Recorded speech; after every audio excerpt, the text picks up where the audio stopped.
This is Dyslexic Design Thinking. For the past 25 years, Gil Gershoni has been the head of his own branding agency, Gershoni Creative.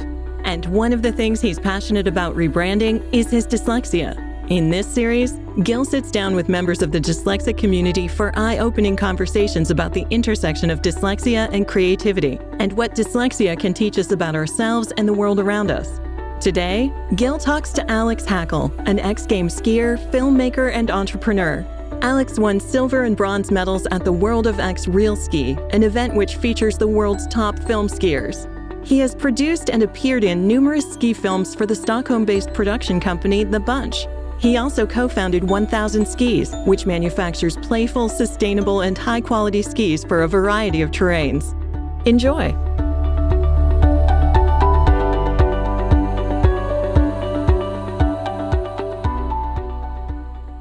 Hi, everybody, and welcome to a special episode of Dyslexic Design Thinking. I'm Gil Gershoni, and I'm here with Alex Hackel. I met Alex through a good friend, Jeffrey Conger, at the Dyslexia and Innovation Symposium at the Montana State University. I'm so excited to have a conversation with Alex today. Welcome, Alex. Great to have you on the show. It's a pleasure to be here. Looking forward to the conversation. Likewise, man. I wanted to start with you growing up in New England. You know, I'm assuming the winters are fairly cold, to say the least. What's your sort of earliest memories of being in snow?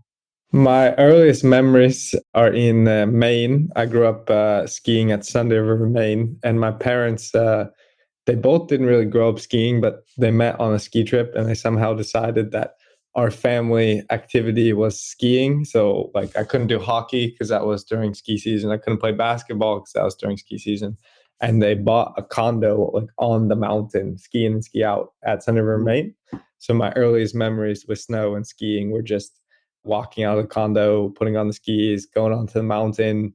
I had an older brother who skied. I had older cousins who would ski. So it was just pretty much trying to keep up with the family and get down the mountain. That sounds like it's in your blood. Do you remember the first time you were super comfortable on the slopes? Is there a moment just like, wow, man, this is really kind of my sweet spot? I don't necessarily know if there's like one direct moment because I feel like it's like a skill that just builds and builds. But I would say like by the time, I don't know, I was like 7 or 8 or something, like I knew that I was a good skier because like you would go skiing the mountain and it's called like, if you ski under the chairlift, it's kind of called like Hollywooding because, you know, people are on the chairlift going up. And there's this run at Sunday River, Maine called Agony. And it's like famous for just having tons of like bumps, just huge moguls. And it's an expert trail, double black diamond for, you know, Sunday River standards, one of the hardest trails. And it's right under the main chairlift. And I remember like I would just go skiing down that run and I would look so small. I was like a really small kid. And I was like 8. And I mean, I was having no problem skiing super fast. And people would just be like cheering from the chairlift because they were like so surprised. So I kind of feel like right around then was when I knew that like, I was like, okay, like, you know, I'm a talented skier. And like, I knew that I was a talented skier, but not like at that moment, I didn't think I was going to be a professional skier. I just knew that like for my age, I was really good. And that especially with how small I looked, that I was exceeding expectations. Yeah, I can relate to that as well. I was I was also a skinny kid, always looked 3 years younger than I always really were. So in some sense, you know, I was like kind of under, but then depends on what I was doing. I had some, you know, talented skills in my dyslexia, which I kind of embraced, you know, but I didn't know it was the dyslexia, but like me being in the arts and me being interested in stories and conversations as a very early age. I remember sort of showing up, people like, who is this little kid? Like, what is he doing here? You know? So I can definitely relate to your story. When did you went to the Wendell's Academy in Oregon? So I went to Wendell's Academy in Oregon when I was 15. So my sophomore year of high school was the first year that I went to Wendell's Academy. I wanted to go to a ski school because, you know, I skied on the weekends and, you know, I had dyslexia, like, you know, while we're all here. And one of the things was like, you know, school was not necessarily didn't come so easy to me. So when I'm skiing and it was kind of like, I don't want to say I was a natural, but compared to other things, it came really easy. And it became kind of my outlet because school was frustrating. You know, I had to go to basically some special ed classes, get double English classes, get help on my tests, you know, get good support. And, you know, I think that one of the things I maybe didn't realize at the time was that the support I was receiving was support. But in the moment as a kid, you're like, you just want to be like every other kid. So, you're just like, why do I have these extra classes? What's going on here? So skiing was kind of like my outlet. And I knew that was kind of like what I wanted to pursue. And I was putting my time and energy into it. But my dad was like pretty adamant. My dad has dyslexia, and he's something, he struggled with it way more than I did because, back in his time, there was no such thing as dyslexia. So he basically was like, you have to read at grade level, but if you're going to go to a ski academy. And I ended up going to a school for all dyslexic kids called the Landmark. It's in Beverly, Massachusetts. And so I ended up going there for 2 years. And then when I got my reading level up to grade level and sort of like established it, then I ended up going to Windell's Academy. It was like a give and take of, I went along with my parents' plan, and then I finally was persistent enough that we could do my plan. For those out there who don't know, it's an amazing school focusing on action sports. What was encouraging for you to take sort of the skiing more seriously into school? Was there was a moment, was there a teacher? Was it just being with other students like yourself that just had sort of tremendous amount of passion for it? What was the driver that fueled you even further when you went to the academy? I didn't have many like friends in public school, and I found school to be very difficult and felt kind of like an outsider. So when I just found skiing, I was just like, this is my thing. This is the only thing that gets me up out of bed. This is the only thing that gives me joy. So it was really like, it sounds so weird, but the passion for skiing was really came from almost like I don't know, like an escapism of like, this is awesome. This is like something I can connect with, and I can't find that many things I can connect with. So if I can find this one thing, then let's go all in on it. And then I don't even think it wasn't even like, I didn't even dare to think I could be a professional at it at the beginning. I was just like, this is just what I want to do. And if I go to a ski academy, I get to do it more. So that's awesome. That's what I want to do. And then when I got to the ski academy, and I could just see, sort of, I had a lot of good work ethic and I had a lot of passion. And if I could continue that, then I could have a professional career. And then probably once I got to the ski academy and got the infrastructure around me to, good coaches and other kids my age who were, some of the best skiers in the world. Like my 2 roommates shared the podium in Pyeongchang, the South Korea Olympics. So one got silver and one got bronze, same podium. So amazing. I was around like such good skiers. And when I was around that group of skiers and that talent, and then I could see that I could kind of hang and hold my own, then sort of that's when the idea came in, like, okay, like you can not only is this the thing you love most in life, but you can do this professionally. What's your relationship between, you said 10 to 13, you had some hard times at school, and then you found, your passion for skiing. What was going on for you at those early ages? Was it hard to read and write? Was it challenging in school environment? Was it just not interesting? Yeah, definitely challenging reading and writing, having dyslexia. And then also I had something called idiopathic short stature as well. So idiopathic short stature is like when you naturally have like a lack of human growth hormone in your body. So I'm like 5'9" today, but if I would have gone like untreated, I probably would have been around 5 foot max height. So I ended up having to take human growth hormone. Like everyone thinks about human growth hormone as like athletes, performance enhancing drugs, but human growth hormone exists for this reason of people who have idiopathic short stature and don't naturally produce the amount of growth hormone. So I had those like 2 things happening at the same time. I wasn't feeling very gratified in the school, in the classroom. And also, I had a lot of bad, I wouldn't say bad teachers, but, I had a lot of clashes with the teachers. I remember like 6th grade, like the teacher he just had a teaching style and it wasn't very flexible. And I was trying so hard, and, I wasn't, I think all dyslexics can relate to this feeling. Like you're trying as hard as anybody else in the room, but you're basically getting condescended, talked down upon. They interpret the lack of results as being like a you problem and not necessarily seeing what's potentially in the gap, or, they'd see it as an effort and engagement problem and maybe not a learning disability problem. Yeah. I think a lot of our audience can relate to it. I know I can relate to it. It's one thing to go through teenager and the hormones and the changing and all the things that's going on already for you with uniquenesses, right? We all they're individuals in their own different ways. And then on top of it, there's the learning and there's the growing and there's the socializing. And those early years were very, very difficult. I was doing it in another country, and then I moved at that same age to the US. So I had to kind of start all over again at 14. So not fun at all. Although I wonder if you have the same experiences by overcoming that phase and finding what really made me whole, what I love to do, and then having the opportunity and support of my parents and some different teachers to be able to feed that part of me, that dyslexia of me, was definitely, I think, a gift in the long view, but the short view was very, very challenging. Going through those early years, I definitely learned what it is to try super hard. And I remember I was like, it was probably around 13, 14. I was like, I just wanted to be average. That was my thing. If I can just be average, that would be like awesome, because I've worked so hard doing school and after school and doing holidays and just trying to catch up. But I learned what it is to work hard, and I know you worked massively hard, and maybe that came back from those years.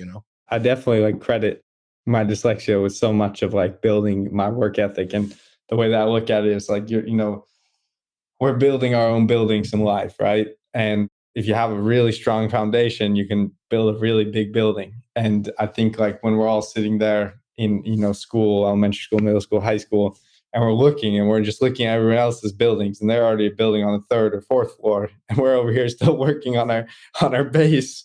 But I think that base and how much time you put into that and what you have in it. And I also like another analogy that I love to talk about is the iceberg. We're all icebergs too. You only see that 10%, out of the water, and then there's the 90% underneath. And we have dyslexia there. And I feel it's one of those things where I think it doesn't necessarily compute to early results, but I think it computes the results in the long run. And I think that from my experience, when you have dyslexia, you're saying how hard do you work just to be average? And when you find something where it's you put that work in, and then the return on value is at a more exponential rate. So let's just say dyslexic trying English class, let's just say, maybe, you're putting in 100% effort and you're getting 5% back on your returns. As soon as you find something where you put 100% effort and you get 50% or even 20% back on returns, you're whoa, this is awesome. So I think it's one of those things where it's the adversity that I experienced then set the whole foundation for everything. And it gave me an attitude and a perspective on life that I don't think many other people had. That was beautiful said. I love so many things you said there, starting with the fact that, 10% is the learning disability, right? And we all have differences. So we all have different ways we do better than others, but 90% is really the strength, right? It's a strength-based model. I mean, I do everything dyslexic. My brain is a dyslexic brain. I process everything around me through my nonlinear, my neurodiverse, my individual brain. So everything I do is dyslexic. It's only when you're trying to make me be linear and trying to look at language and try to suspend the fact that my mind can negotiate these symbols that I have a harder time, because it put the same strength-based model on anything else. I wanted to go back to you making the U.S. free ski team as a teenager. How old were you when that happened? I was 17. Okay, so you were just about to finish high school? Yes, I think it was my last year in high school. So I was a senior in high school when I got named to the U.S. ski team. So tell me, how did that come about? And for folks out there that don't know much about it, would you give us a little background? Yeah, so the U.S. ski team is the national governing organization of the skiing in America. And more or less, it's a prestigious team to be about, and you do a bunch of competitions. So each competition has an arbitrary rating on it. So there's platinum competitions, which are the highest: gold, silver, bronze. And then, so for example, if you get fifth at a platinum event, maybe you get 1,000 points. If you get fifth at a silver event, maybe you get 60 points. And more or less, as a kid, you're starting at bronze, working your way up to silver, gold, and then you work your way up to platinum, and then you're competing against all the best people in the world. And then there's also a competition within America. So more or less, it's you get named to the team based on your standing and ranking in America. And I was named to the U.S. youth team, so I was one of the top 3 U.S. skiers, under 21 at that time.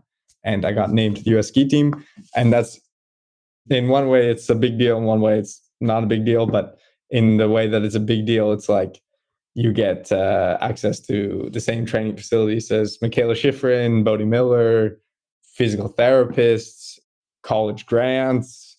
You get a lot of like access to a lot of amazing resources. When I say it's like not a big deal, I would say, you can be named to this US ski team, but that's not necessarily like the end all be all. Like once you're on the team, there's still like, I might have been the third best skier under 21 in America, but that, can still be a drop in the pond. So it's one of those things where it's a great sign, but it's not necessarily like just being a part of the US ski team isn't necessarily, making it per se. Yeah. Were you excited when did this happen? Were you intimidated? Completely honest, between me and you, I was probably more intimidated. Also, I was very skeptical. Mm-hmm. I had a very good relationship with my coach, and joining the US ski team, it didn't like have to mean it, but it kind of did mean that I was like shifting coaches and sort of like getting away from, the things that had built me up to that point. So, I had a lot of like good things going for me. And then also, I don't know, I guess I had like a little bit of like a stigma, I guess. And, I was very like anti-authority. I guess that's what happens to you when you're dyslexic kid and you haven't had many good positive authority figures. So I was kind of like, like the US ski team, like, I don't really know if they really want me there. And, I had to really push to get on the team because, I had the qualifications and, I had to do some campaigning to get on there because I maybe wasn't per se your picture perfect candidate for the US ski team. And I would say that in general, like, I had such a lack of trust in authority figures and such a lack of trust in people believing me and kind of a splintered self-belief. On one hand, I had a lot of belief in my work ethic, but on the other hand, I had a lot of negative beliefs about how hard stuff was going to be and how much I had to fight for it and blah, blah, blah. And I think that it's important to talk about both sides of that coin. Yeah, absolutely. So what did you do in order to embrace the two sides for yourself at that early age and beyond? I mean, what's some advice you may have for folks out there that have both? I mean, obviously we're all humans and we do have two sides for everything, but any thought that things worked for you at the time with such a contrast and such a, time in your life? I would honestly just say like perspective just helped a lot. Like once I got old enough and I got a different perspective on things. Also, I think that when you're that young, everything seems so big when everything's really probably not as big as it is.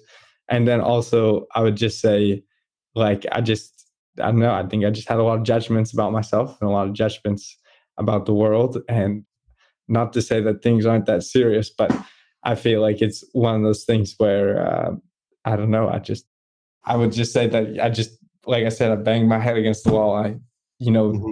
made decisions and those decisions maybe didn't lead me in the right direction. And then I changed course and then I go, this is good. Let's keep doing that. Then I bang my head against the wall. I go, let's not go back that way.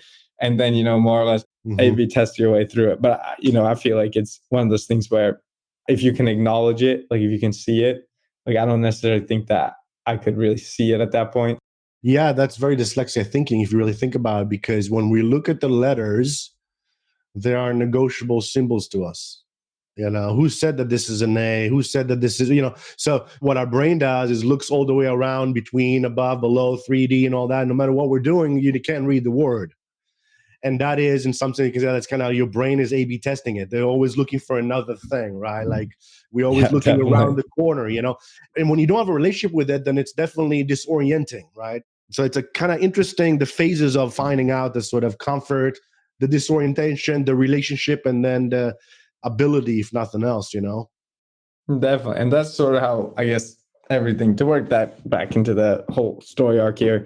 So yeah, get named to the US ski team, conflicted about it, try, my absolute best to end up tearing my ACL, which I think, I don't know, I'm a big believer in like, if there's emotional problems, they will then surface physically. And I think that tearing my ACL was those two things, emotional issues, then manifesting themselves into the physical world.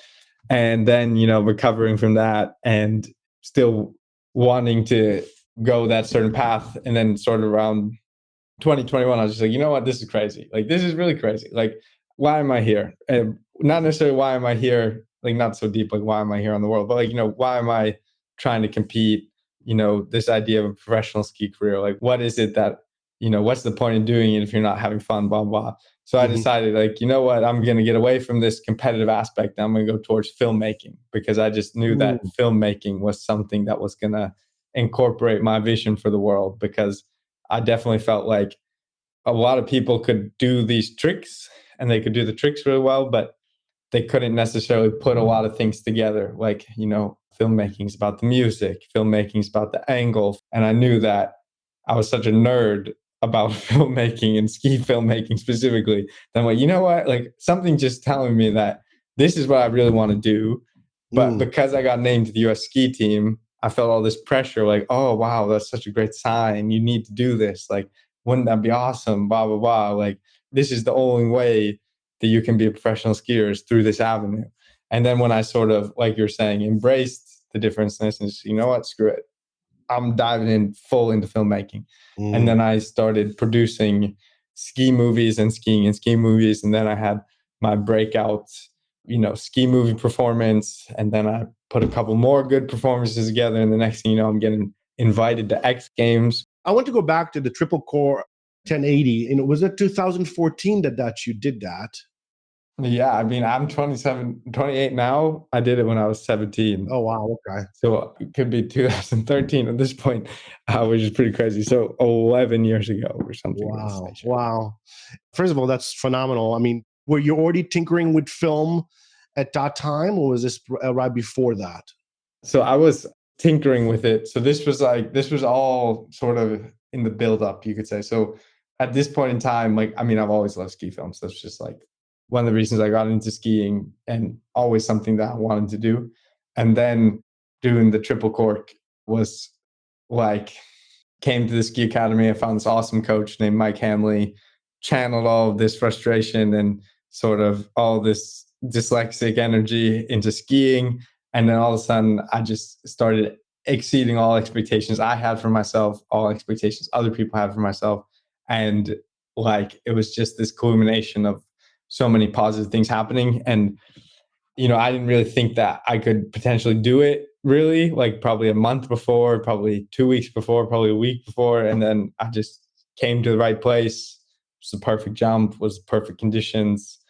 And I just knew it could happen. And I look at my coach and I don't even think I discussed with him what I was attempting.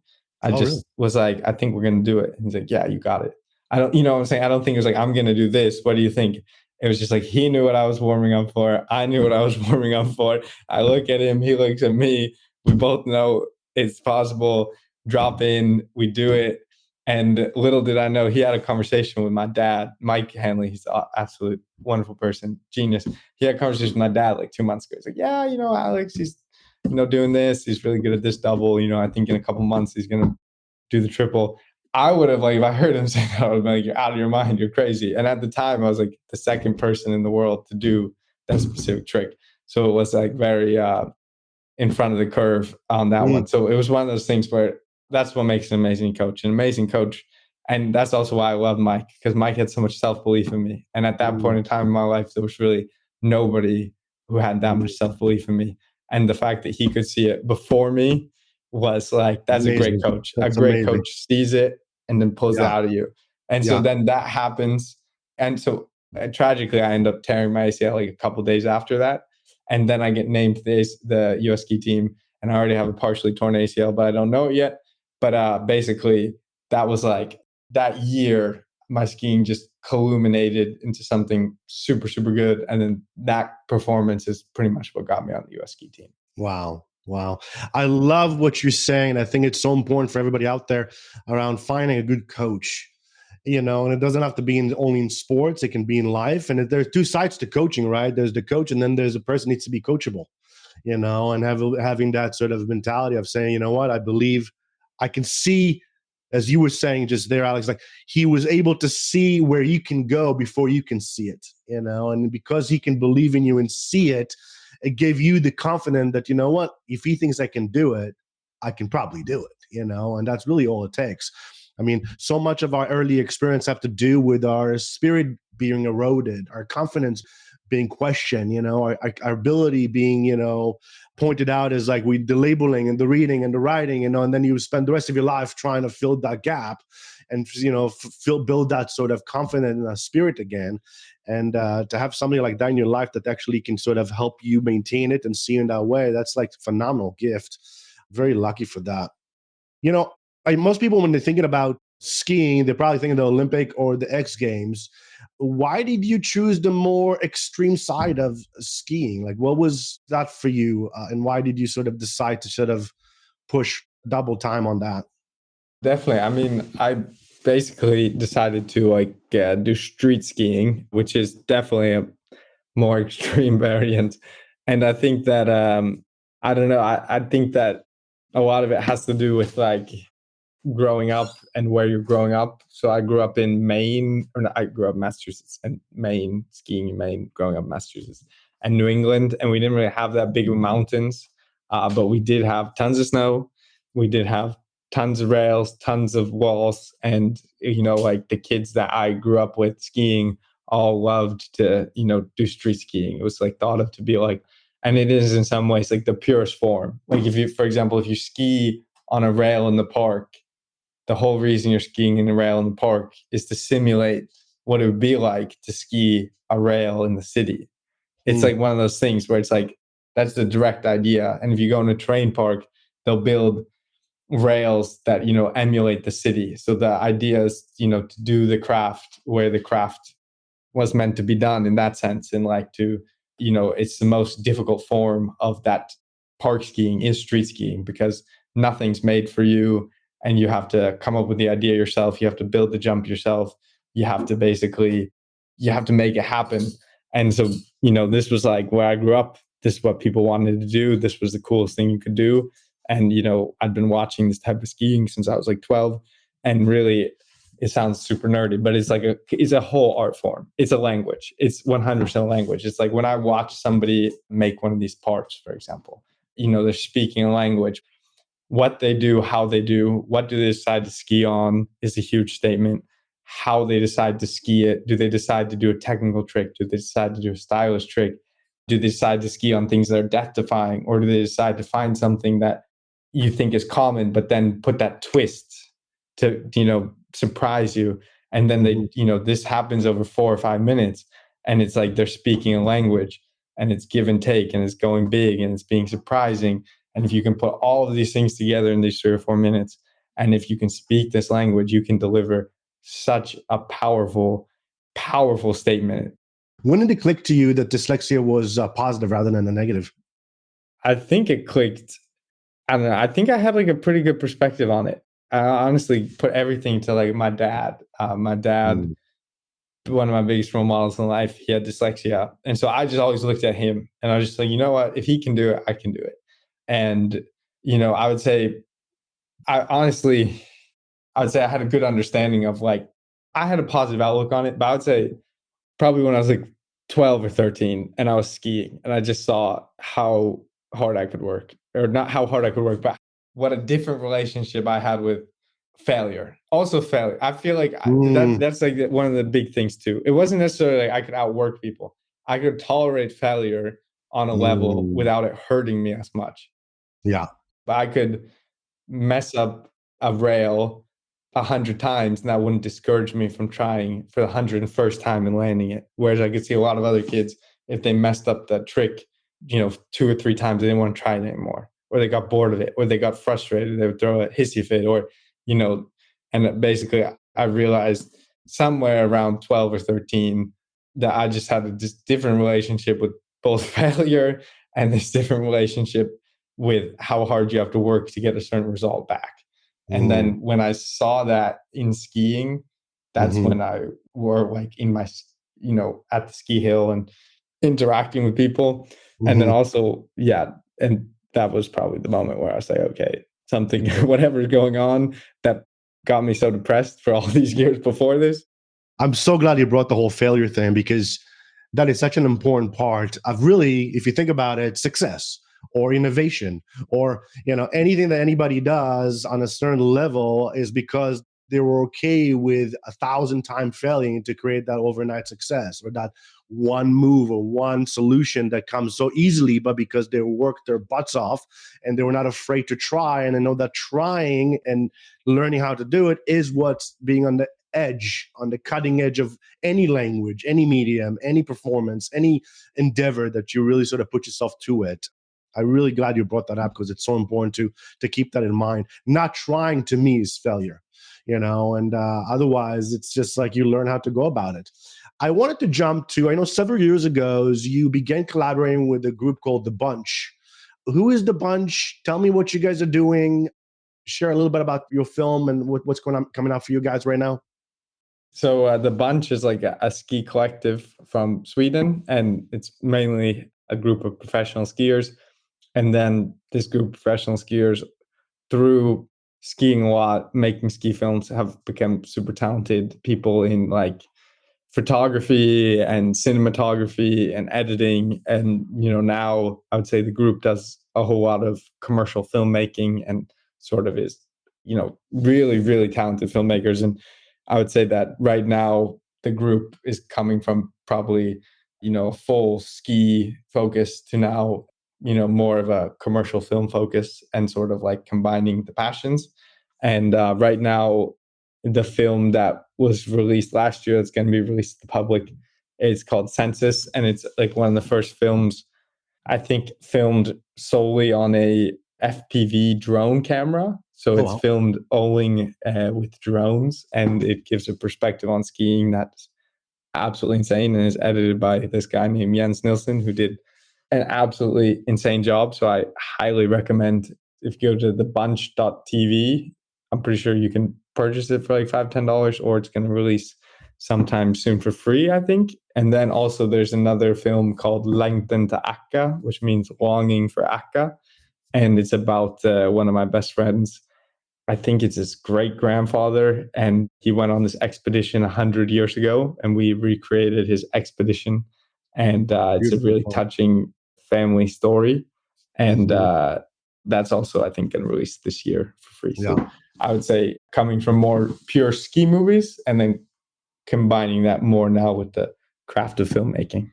Yeah. What I've seen is just absolutely beautiful. The cinematography, the mood, the storytelling. I love the parallel between, was it 1921 and 2021? Was it this sort of 100 years jump? And just the footage you guys had there, and then seeing you and some of the portraits, just like experiencing the mountain and the weather, is just, you really so visceral. You're literally feeling like you're there. And even telling you this, I'm getting a little chill. It was definitely seemed like it was not the warmest environment ever, but super well done and super beautiful. We'll definitely put some of the links in the show notes for everybody to go check it out and enjoy it.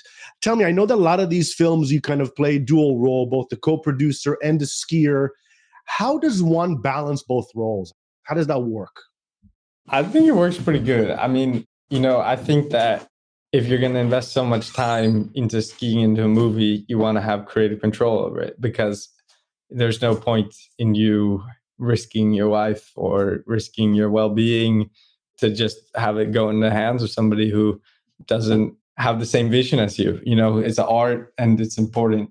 For example, like, if I don't really know a good comparison here, but it's one of those things where you want alignment. Like, if you have alignment, then you're like, well, I believe in the vision, therefore I want to ski really, really hard for this vision. Therefore I want to get this shot. And then if you ski really hard for your tricks, then you want it to go in a movie that's really good, that's going to be with other people who are really good, who's going to have really good filmmaking. So it's one of those things where it's like, yeah, it basically just creates it so that, you have just so much investment into the project, and you really need that full investment in order to put the time and energy to have it stick out and to have the vision be completed. So I would say, like, one film I co-directed, co-produced, and skied in, and it's one of those things where it's just full buy-in, and they're not necessarily mutually exclusive. And I think that it helps get you excited, because it just makes you want to work hard on both the filmmaking craft to make your skiing look good, and you want to make your skiing look really good to make your filmmaking look really good. What is a traditional shooting day when you guys shooting? I mean, what does that entail for you guys? So I think it all depends. for example, what type of skiing you're shooting. But if we just say like street skiing, Hmm. it is super intense. I mean, you wake up, I would say the wake up time is what you would consider pretty mellow. And then you more or less, I don't know, 8 o'clock, 9 o'clock, make breakfast, 10 o'clock, you go to the first ski spot, and then you more or less ski the spot, or, you have to build the spot in this hypothetical question. We'll get to that in the end. So let's just say you ski the spot and it could take you 3 days, 2 days to get the trick. So you could be at the same spot for 5 hours a day, hiking up and down this rail to get the shot. Let's just say it goes good. You get the shot within 3 hours. Then, depending on what time of year it is, then hypothetically, maybe you're skiing with somebody on the same spot. Maybe you both get shots, but most likely, maybe one or two people get shots in a group of four. So then you try and move to the next spot, and then you hope that that person doesn't take 2 days to do that spot. And then once the sun's down, then you go and you start building the spots. So more or less, you need to sometimes shovel for anywhere from 1 to 5 hours in order to build the correct jump and the correct landing. So basically, you do everything in the daylight you can. And then when the daylight ends, you eat some food, and then you go back, and then you create the spot for the next day, and you wake up and you go to that spot or several spots. And then there's sort of like an order in which, for example, if I'm skiing with 4 other people, we maybe do my spot. And then once I get a trick, then the next person has priority of what kind of thing they want to ski on. And then, it just goes forward and forward. And, takes usually 3 to 4 months in order for everyone to ski enough in order to have something that they're proud of. I wanted to jump as we coming to the top of the hour to you co-founded 1,000 Skis, which are high quality skis. What made you decide to make your own skis? How did that start about? It all started about, I had one friend and he was like, we're going to start a ski company. I'm like, what are you talking about? What do you know about making skis? And he was like, stop asking so many questions. We'll figure it out. And it was sort of just right time, right place. And me and 5 other friends who are also, for the most part, all professional skiers, basically just felt like, there was something missing. There was a hole. There was something that we didn't really quite feel represented. And that, that we thought that we were, able to fill that hole, to create something that we felt like was missing. And, also to just represent, if you care so much about skiing and you care so much about ski films, then you also, really care about skis and you really care about the ski industry and have some skin in the game, be able to have a bigger say in things. Like, if you create the ski company, then you can make things happen. You can decide which people you want to sponsor. You can decide which events you want to be a part of. You can help support the things that you appreciate. So it's sort of like, if we are able to do it, then, we would able to, make a big impact on the community that we really care about. So it just felt like the next step. Once you have dedicated your whole life to skiing, then it felt like a natural next step. Mm-hmm. What's different about the skis? I would say the skis are really playful. They're really like fun to ski. And we also built them with the idea of like, everyone should be able to ski them and have fun. I think a lot of people approach building skis for absolute high performance. And I think that we have high performing skis, but they're also meant for you to enjoy, and they should improve and enhance your skiing. And I think a lot of people choose skis based on like, oh, well, we love watching Bodie Miller, therefore I'm 60 years old and I'm going to ski on the same ski as Bodie Miller. But it's like you need so much muscle and energy to move those skis that it's not going to make your ski day better. And we make a ski that's designed for people, the everyday person, to be able to get on and to improve their skiing, and to not just be a ski that, a world-class skier can ski and make look good, but a ski that, anybody can get on, enjoy, and improve their skiing. I wanted to end by asking you this. If you were to give yourself some advice, or if you wanted to give advice to somebody that maybe hasn't embraced their full self and all of their dyslexia, if you were talking to your 17-year-old self or around that age, what would you tell yourself? What would you give it somebody that's sort of struggling right now and trying to find their north? What kind of advice would you give them? Definitely. I would say my advice that I would give them is just patience and trust, and also just like I don't know, just believe in yourself. It sounds like really corny, but a lot of times the corny stuff is the true stuff. But good things are going to be there, and that so much good things are going to happen, and that silver linings are everywhere. And if you ever heard that old adage about the boy and the horse leaving and coming back, and good luck and bad luck, and sort of just, see your dyslexia as something, don't judge it, and you know, just be patient, be ready, and know that luck can change on a dime, and your relationship with your dyslexia can change on a dime. And, with time, you're going to see the silver linings in it. Beautiful. I love that story as well. It's not good or bad. It is what it is. How you interpret it that makes the difference, With that said, what's coming up for you next? What's coming up for me next? Ski season is starting. I would say in terms of things that I'm creating, I'm always active on social media, but specifically I have put a lot of time and energy into starting a YouTube channel. And I've been filming for my YouTube channel all last spring and this fall in Argentina. And we got a whole bunch of really cool videos coming out on the YouTube channel that I think are going to be really fun, and sort of what I've been putting a lot of my creative energy into building. So I would say go check out the Alex Hackel Network YouTube channel and today on the latest project. Alex, I just want to say thank you so much for joining us today. This was truly inspiring. I was really looking forward to sitting with you again and just having a great conversation. And I think you definitely inspired our audiences out there. So thank you so much for everything you do for the community. And thank you for your being a huge dyslexic supporter. Really appreciate it, man. It goes both ways. I think it's super cool what you're doing. And thank you for creating this platform. And it was a pleasure talking to you. If you enjoyed our conversation today, be sure to subscribe to this series wherever you get your podcasts. Visit dyslexicdesignthinking.com to learn more about our latest initiatives, including Dear Dyslexia, the postcard project, or to book Gil to speak at your next event or conference. Stay connected on Instagram at Dyslexic Design Thinking, or drop us a line at dyslexic@gershoni.com to receive our monthly newsletter and learn more about our upcoming programming. Dyslexic Design Thinking is produced by Gershoni Creative. Until next time, be well.